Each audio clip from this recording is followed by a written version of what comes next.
Right, just a little short video on how to make a spore print.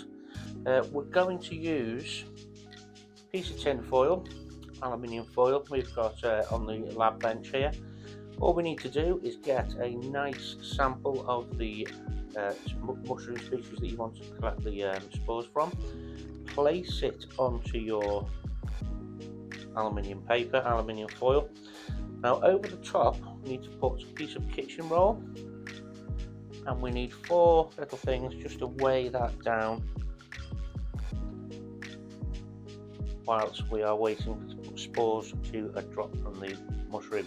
Reason we put the little piece of paper on the top of it is sometimes we get a little bit of condensation coming off the mushroom as it's dropping its spores, and that will just absorb that and stop it get your sample getting damp.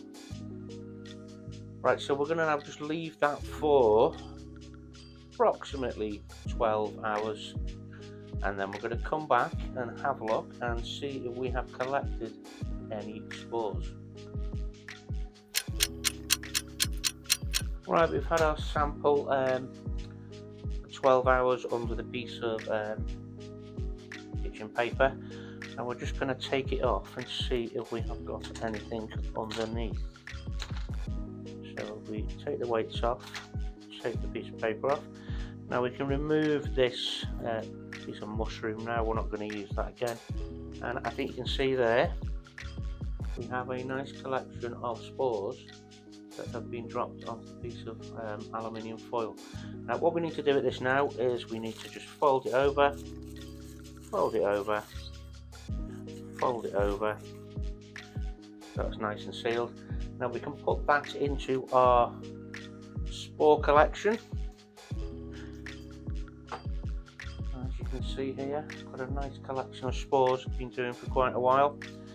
These are very useful just to keep for future reference. If anything goes wrong with any of your liquid cultures or anything gets contaminated, you can have a go at starting them off again. So we'll keep them to the next video, and we'll have a look at how to actually use these spores to inoculate an agar plate. And the technique we're going to be using doesn't just work for medicinal mushrooms, works for anything that you may purchase online which contains spores, or any spore prints that you buy online. We can get them going on agar. Then obviously we can then do an agar to liquid culture transfer, and then we'll get those spores turning into a nice liquid culture that we can use to inoculate our sterile grain. So I'll do that in the next video, how to use these spore prints to grow your mushrooms onto agar.